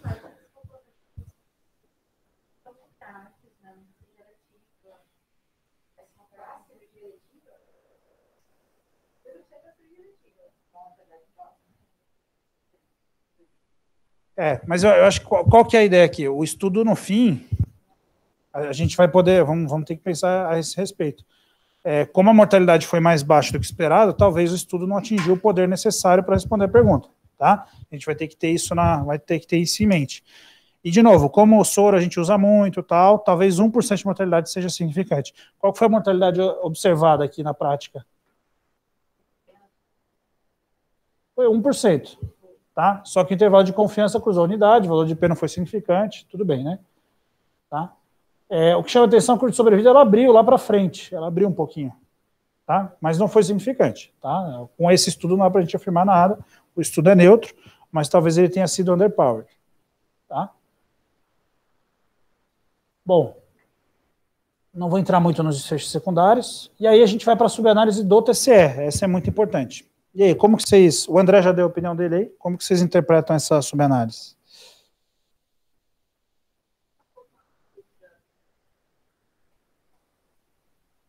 Tudo que a gente resgatou de hipótese diagnóstica, fisiopatologia, para por que os resultados serão diferentes, é difícil de pensar por que abriria lá depois de 45, 60 dias, né? Eu não consigo pensar assim.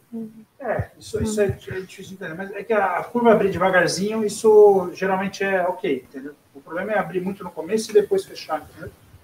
Mas realmente pode ser o caso, tá? Eu estou comentando essa alteração aí.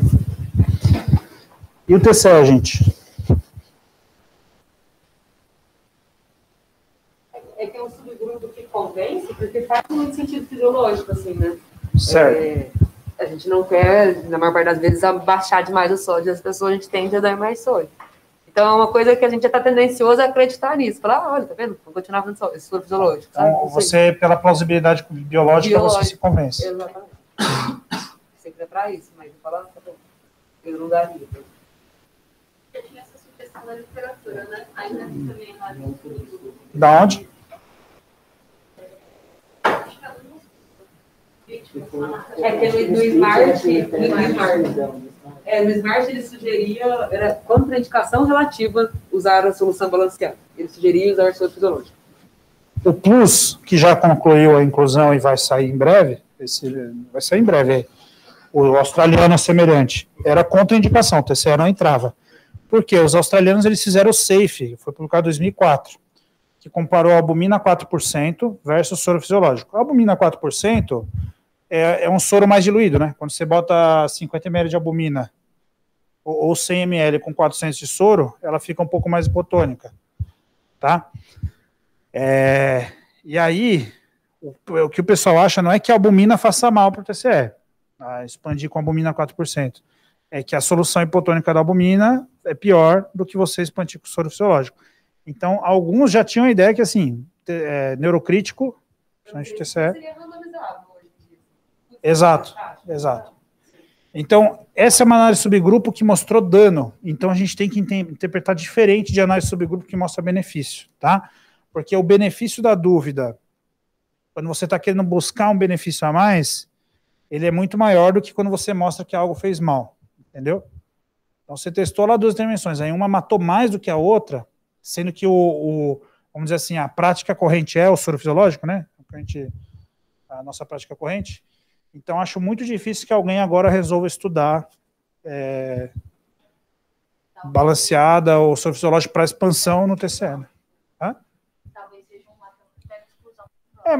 Mas ainda assim é um subgrupo. Você pode tentar estudar. Eu acho que só que isso já é um pouco mais difícil de justificar. Nas análises interinas, eles englobam isso, por exemplo, no meio do trabalho já poderia ter dado o estudo. Não, ele nem olha, né? Só não é. É só desfecho primário do total, a não ser que você pré-especifique, né, que você queria ver. Então, por exemplo, o que eles fizeram no velocidade de infusão? Com 1.000 pacientes, eles foram ver se o 333 estava matando os pacientes. Entendeu? Óbvio que não, você liga na hora, entendeu? Você não vai deixar o paciente hipotenso, que é o que a gente fazia. Você liga na hora e expande lento. Entendeu? Tá?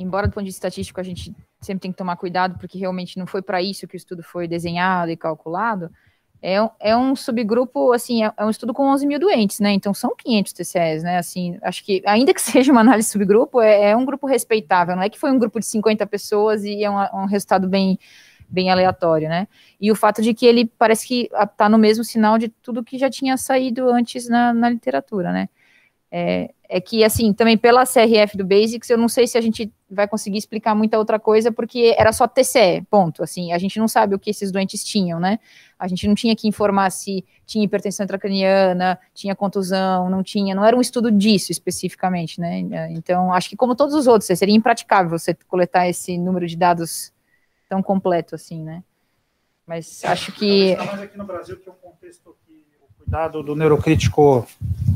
Aí afora é muito heterogêneo, porque se você está lá olhando o sódio, tá de olho no paciente direitinho, né, talvez não tenha tanto problema, né, mas isso aqui chama atenção, e isso aqui é consistente com dados dos australianos aí, que são, a gente endeusa tanto aí, né. Tá, então, e aí assim, só vamos lembrar uma coisa aqui, então vejam que isso aqui aconteceu um fenômeno interessante, né, quem não tinha TCE, o efeito ficou muito semelhante, né? Não mudou muito a estimativa do efeito, e quem tinha virou um spin, foi para o outro lado, né? Morreu mais, intervalo de confiança grande, tá? Por que o intervalo de confiança é grande? Porque o N é bem menor, né? E aqui ele apresenta o valor de P da interação. Vocês lembram disso? Como que a gente faz isso no modelo estatístico? Eu boto lá, eu tenho meu desfecho primário, eu tenho meu grupo de comparação, tá? Que é o tipo de soro, e aí eu boto duas coisas no modelo, eu boto se o paciente tinha TCE ou não, e eu multiplico ter TCE ou não, é 0 e 1, vezes o tipo de soro que recebeu. Eu faço a multiplicação no programa estatístico, tá? E daí ele dá um valor de P, que é o valor de P dessa interação, dessa multiplicação, tá? Então, esse valor de P, ele vê se existe modificação de efeito, que é o que eu quero ver, se aquela característica basal modifica o resultado da minha intervenção, tá? No SMART, teve diferença Quando eles analisaram sépticos ou não, o séptico veio para cá, com a solução balanceada, a mortalidade foi menor, o intervalo de confiança não cruzou a unidade, mas o valor de P da interação não foi significante, tá? Então, pelo SMART sozinho, você não poderia afirmar que os sépticos morriam menos, com a solução balanceada, tá? Isso é uma outra coisa, porque, assim, embora o intervalo de confiança ele ficava aqui abaixo, como tá aqui, ó, era só que para cá, entendeu? Era, sei lá, 0,06 a 0,95, tá? Mas o valor de P aqui não mudou e o valor de P da interação não era significante, era 0,06 ou 0,08, sei lá. Tá? Mas aí a gente tem que lembrar o quê? Para eu identificar efeito de subgrupo, é muito difícil eu conseguir identificar isso. Tá? Para eu ver esses efeitos de subgrupo quando eles são reais. Né? O estudo geralmente não tem poder, por isso que um estudo com N grande consegue trazer esse poder para a gente, para ver esse tipo de coisa. Tá? E aqui outra coisa da análise de subgrupo, quantas eles fizeram?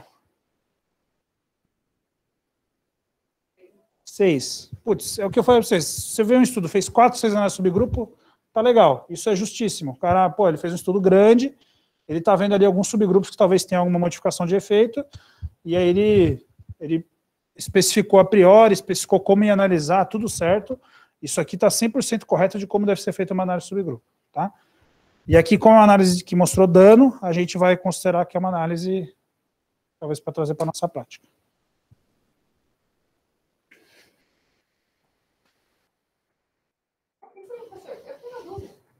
Não, vamos olhar para isso aqui, Porque esse aqui não dá para ver nada, isso aqui é mediana. Né?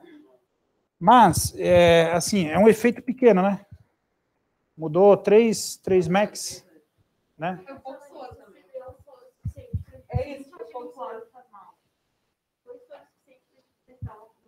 Joia. É isso, eu acho que é isso mesmo. Os outros dois também, né? Tem um. A prática mesmo. Eu vou dizer para você. Eu acho que na média isso reflete a prática brasileira. Tá? Então, realmente, é uma diferença que não foi muito grande. No Smart tem esse mesmo gráfico, tá? Mudou uns 3 milimol, não é muita coisa não. E assim, até eu confio mais nesse dado aqui do que no dado de quanto administrou de fluido ou não. Tá? Porque eu vou dizer assim, quando a gente ia preencher, eu tinha que botar lá, eu dei 500 ml de expansão volêmica com a solução do estudo, eu dei 500 ml de expansão volêmica com ringer lactato, eu dei 500 ml de soro de manutenção com a solução do estudo e botei glicose dentro. Entendeu? A gente tinha que falar tudo que a gente administrava, no D1, D2, D3 e o D7, né? Entendeu? Isso.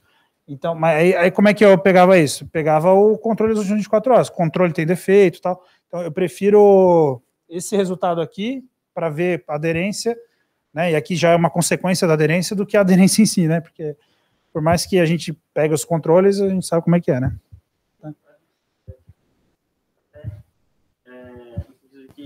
É um estudo que você, enfim, não foi muito, mas você deu volume para os pacientes, e não é tão frequente hoje em dia, mas de vez em quando a gente recebe um paciente ou outro de fora que vem aí com um cloro de 115, 120, sei lá, e de pensar o quanto de volume esses pacientes devem ter recebido, né, porque, assim, se o os 2, 3 litros aí de volume varia só isso de cloro, quer dizer, pra galera que chega com 120, ele deve ter recebido muito, né.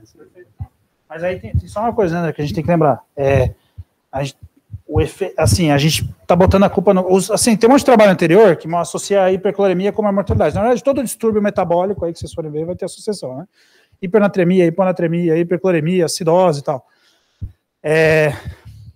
E o que a gente tem que lembrar? O cloro às vezes está alto porque o sódio subiu também, e o CID está normal, ele não tem acidose metabólica, né? Então é difícil entender quanto que é o efeito do cloro em si, quanto que é da acidose metabólica hiperclorêmica. Que o que a gente tem de trabalho anterior é a acidose que tem menos impacto em mortalidade, né? A acidose lática está mais associada para desfecho e a acidose por exemplo, mensuráveis também, né? Então, talvez seria interessante não só ver o cloro basal, mas o CID, né? Entendeu? É que eu acho que esse cálculo, ou pelo menos a relação sódio-cloro, tal, para a gente ter essa noção, né? Bom, eu não vou para isso aqui ainda não, essa análise bayesiana doida aí. Vamos para os resultados do...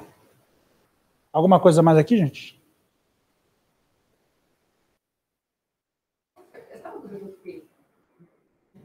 É esse aqui. Ó.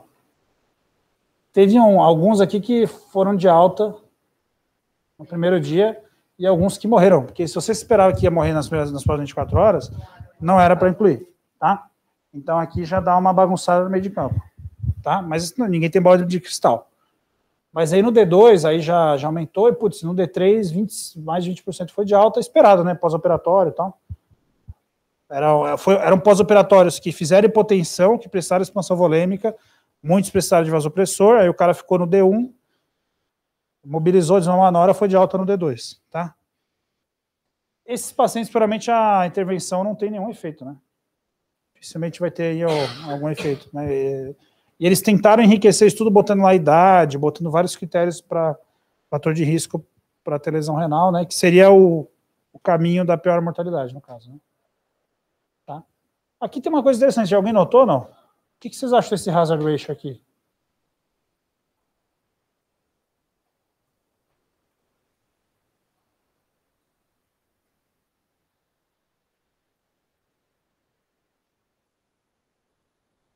A intervenção era infusão lenta, não era? Eu acho que aqui teve inversão do sinal, tá? Porque não era para ser 1.03, porque a curva é menor aqui do grupo lento, né? Era para ser 0,97 ou 0,98 aqui. Esse hazard ratio. Eu acho que inverteu o sinal na hora de fazer. Mas sim, não muda a interpretação, entendeu? Mas na hora de rodar o modelo, talvez mudou o sinal. Tá? Isso aconteceu num estudo do JAMA, um de DPOC, que mostrou que, sei lá, alguma coisa lá matava mais. Aí, um mês depois, notaram que eles fizeram a análise errada. E, na verdade, não matava mais, entendeu? Teve um estudo...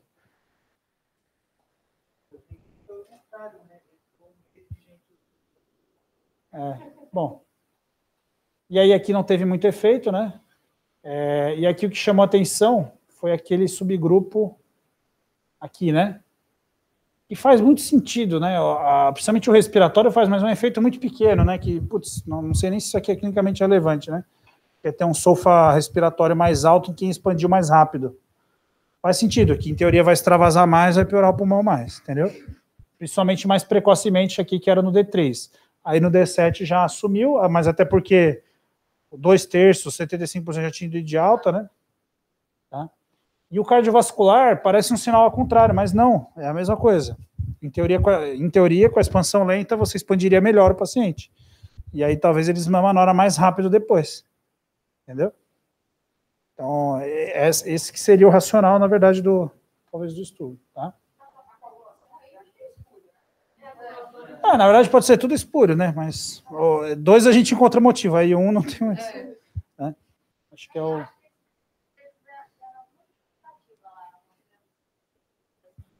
mas é 1% de diferença, né? Muito pouco, né? Pra você. E vejam, e só uma coisa importante, né?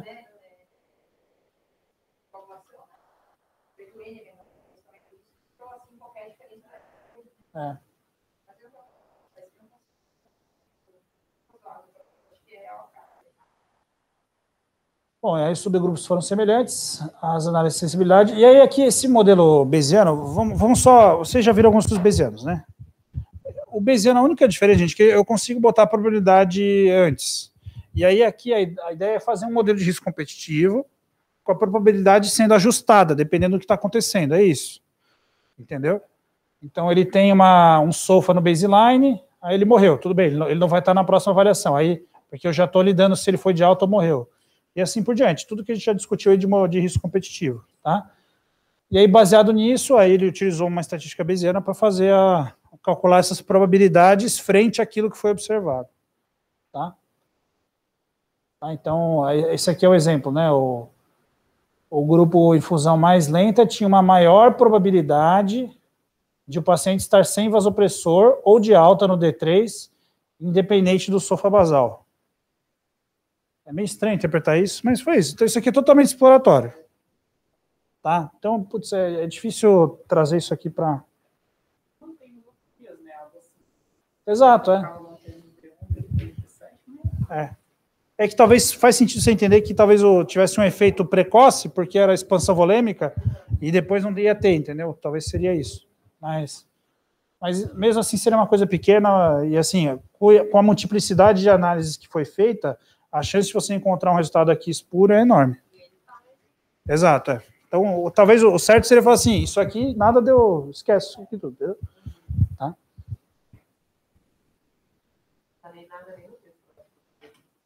Bom. Vamos tentar dar um fechamento, senão vai longe. Deixa eu só, rapidinho, puxar o Smart Fit, não.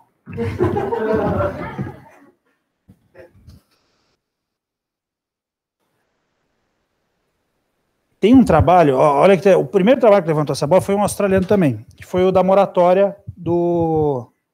Foi um antes e depois, publicado no JAMA, eles fizeram a moratória do soro fisiológico. Usava lá o soro, aí depois de um tempo eles proibiu, não tinha mais soro fisiológico na UTI.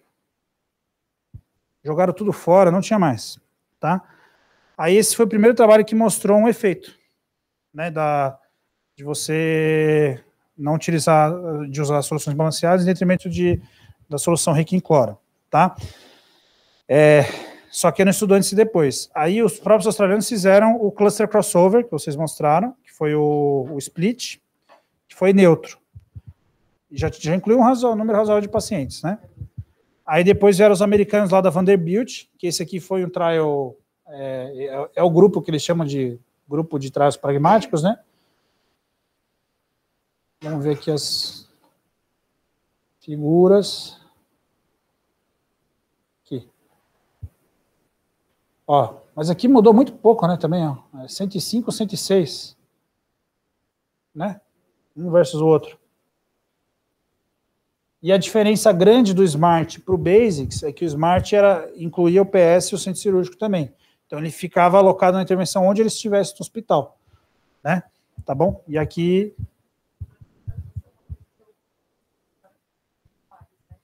Já que metade da população eram pacientes cirúrgicos e que hoje em dia nós somos mais restritivos com a infusão hídrica, eu fico pensando será que os resultados poderiam ter sido diferentes se já tivesse sido locado lá no CC ou no PS, que é onde o paciente acaba recebendo a maior parte da expansão, porque pelo menos uns 45% do volume total que eles receberam, eles imaginam que tenha sido ali nesse momento inicial.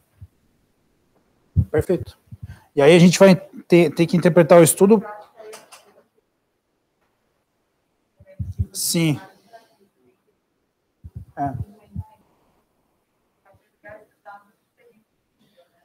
Exato. Exato. Exato. Mas, pô, vou dizer assim, quando já estava muito mexido, a gente não incluía também, entendeu? O cara já... Aí, não era um critério de exclusão formal, mas aí, pô, aí geralmente você nem ia dar soro para esse paciente. Ele já tomou um monte, entendeu? Ele já... Tem uma análise de subgrupo ali que ele pega uns pacientes que receberam ou não volume antes também, né? Mas reduz bastante no N, né? Mas essa análise tem um problema, porque era muito mais difícil você recuperar esse dado. Eu digo por mim mesmo, eu não sabia exatamente quanto que ele recebeu no pronto-socorro. Eu pegava lá quanto que checou. Às vezes o cara recebeu 2, não 1.000. Você anotou só 1.000, ele recebeu 2.000, só não foi checado. Isso acontece em qualquer pronto-socorro. O soro corre, né? De hospital público, né? O hospital privado cobra pelo soro, aí não é assim. Tá?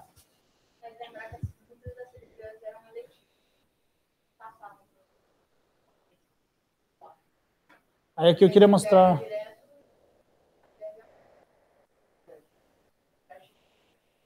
Não, ele ia para o centro cirúrgico e vinha para a UTI depois, geralmente é. Não, mas também não passava na UTI. Ele era randomizado depois da cirurgia, né?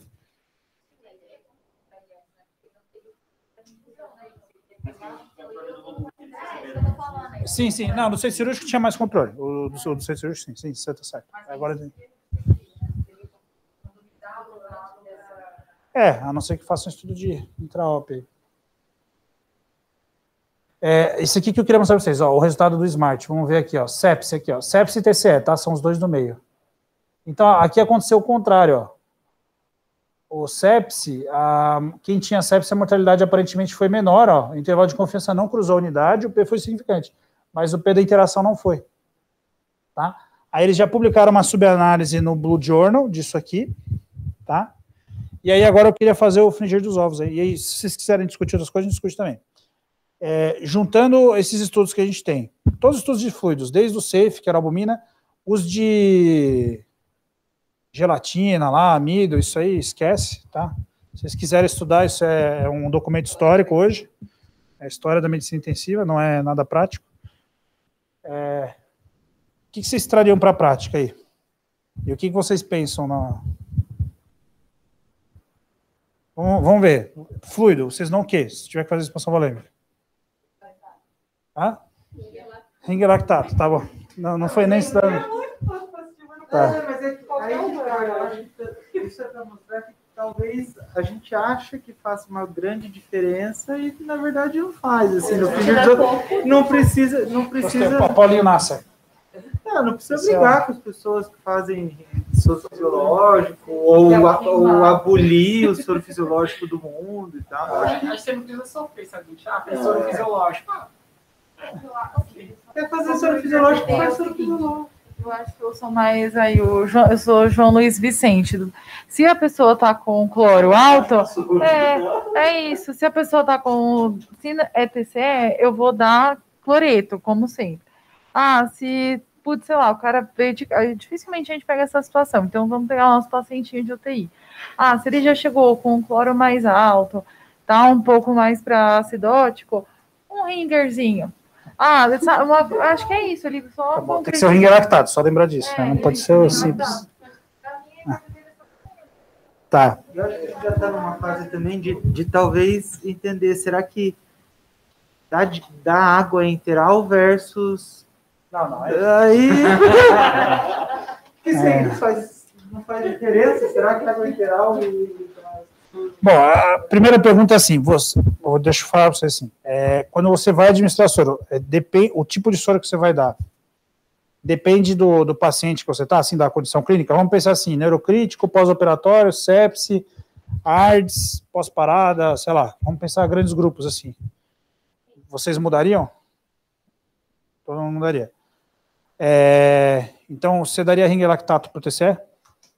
Não, tá bom. Então, eu acho que a gente está agora com esse sinal. Eu acho que TCE não tem jeito. Neurocrítico a gente vai ficar no soro fisiológico. É claro que assim, não é para ficar com só de 160, né? Mas a gente preferencialmente vai utilizar o soro fisiológico, sem se incomodar muito com o cloro mesmo. Tá? E eu acho difícil que alguém explore isso num estudo randomizado em breve. Tá? Pode ser que alguém tente entender melhor o que aconteceu, né? A gente pode tentar ir atrás disso. Número 2. Vocês acham que a questão está selada nos sépticos? Eu discordo do João Luiz Vicente por causa disso, tá? Porque eu acho que no séptico, se a gente fizer uma meta-análise de paciente individual, pegando o SMART, pegando os estudos randomizados, tá? Se a gente juntar tudo, com 30 mil pacientes, e fizer uma análise, eu acho que essa análise vai ser positiva nos sépticos. E aí, nos sépticos, vai ser uma recomendação da solução balanceada, sim. O SMART e o SPLIT, eles liberaram os pacientes? Eles vão deixar fazer? Não, eles vão analisar junto. Assim que o PLUS for publicado, vai pegar o pessoal aqui do Brasil, os americanos e os australianos, e vai fazer uma meta-análise de paciente individual. Isso já está planejado, já. Aí, ele escreveu o que ele faria. Isso. Então, aí com isso, a gente vai ter essa resposta, porque talvez, se existir o efeito, é muito pequeno, mas mesmo que seja pequeno, talvez valha a pena. Aí a gente vai reclamar de quem dá soro fisiológico para sepsis. Entendeu? Mas para o cirúrgico, porque o cirúrgico a mortalidade é muito baixa, né? Talvez, se acontecer alguma coisa, a creatinina vai em vez de ir para 1.2, vai para 1.4, entendeu? O efeito é muito pequeno, né? Tá? Mas é claro que aí vai um pouco de bom senso. Você vai dar plasma light para um paciente que está drenando 2 litros pela sonda nasogástrica com bicarbonato de 20, de 40, com base excess de mais 20? Não. Esse paciente você vai dar soro fisiológico, né? Aí isso eu concordo, esse paciente não vai fazer isso. Você vai dar soro fisiológico para cetoacidose, que é uma das maiores bobagens que a gente inventou? Não, também, né? Entendeu? Aí eu acho que algumas condições a gente vai adaptar baseado na fisiologia, porque são condições de menor acuidade, né, e que não faz sentido nenhum você fazer outra coisa, né, não é uma coisa que tem equipós, e a outras condições não vai ser tanto faz um ou outro, entendeu? Tá? É a minha impressão aí. Entendeu? Bom, última coisa, a gente viu um estudo de fluido. Todo estudo de fluido a gente tem que encaixar naquele jeitão lá de lidar com fluidos. Vocês lembram das 4 etapas? Isso, é ROSE, SOSD, como você quiser. Então, o BASICS não foi um estudo feito na fase de resgate, né? Era na fase de otimização, geralmente. Então, o paciente era séptico que veio do pronto-socorro, geralmente, podia ser da UTI também, mas isso era bem menos frequente.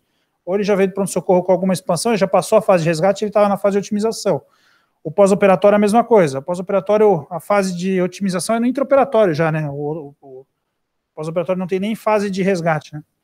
E aí a gente compara, por exemplo, os estudos que deram mais ou menos fluido, se a gente comparar o FACT com o Relief, é o Relief? O de pós-operatório? Se a gente comparar, o FACT foi feito em que fase? Manutenção de escalonamento já. Então o cara não podia estar com droga para estar no FACT, tá? Para ele ser randomizado. Era um critério do FACT, ele não podia estar com droga para fazer conservador. E o Relief, ele misturou as coisas. Ele misturou a fase de otimização com a fase de manutenção, tá? Então, no intraoperatório é para ser liberal, nas primeiras horas imediatas do pós-operatório é para ser liberal, né? Mas quando o paciente já está passando aquela fase de otimização, quando faz algum sentido você correr um pouco mais atrás, aí é para ser mais conservador, né? Deixar o paciente mais pro sequinho, né?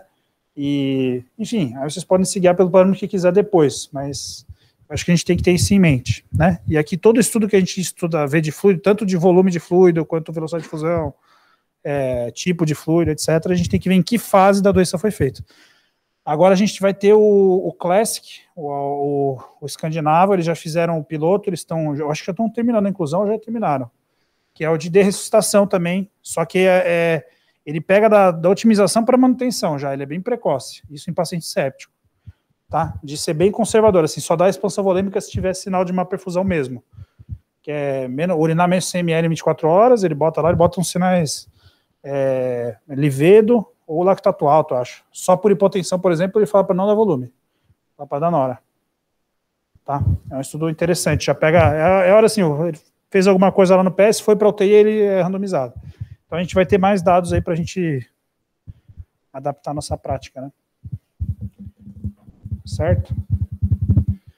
Gente, aqui tem muita coisa para discutir, né? Eu acho que algo mais aí que vocês tinham pensado? Vocês que leram aí? Aqui é bom ao mesmo tempo para a gente rever a história, né, dos estudos e tal. Né? Bom. Albumina a gente já discutiu já, né? Algumas vezes. De albumina a gente tem o SAFE, lá em 2004, e depois o SAFE ele mostrou um sinal positivo. Mesma coisa do SMART, ele mostrou que o TCE ia mal. Na verdade, a mesma coisa do BASICS no TCE é a mesma coisa do SMART no séptico. Assim, mostrou que o TCE é mal e que os sépticos iam melhor com a albumina do que com o soro fisiológico. Tá? E aí eles fizeram o ALBIOS. Só que o ALBIOS era repor a albumina, não era expandir, fazer expansão volêmica, era deixar a albumina mais normal. E o ALBIOS foi neutro, mas nos pacientes com choque séptico ele foi positivo. Tá? Com valor de perda de interação positivo, inclusive. Tá? Então a albumina ainda vai ficar aí meio em cima do limbo, né? Mas talvez, por exemplo, no SAFE, o efeito ruim foi porque era soro fisiológico. Mas se bem que os dois eram diluídos em soro fisiológico, tá? A albumina era diluída em soro também, né?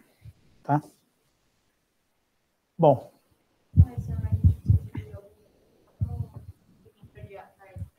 Para a hipotensião intradiarítica.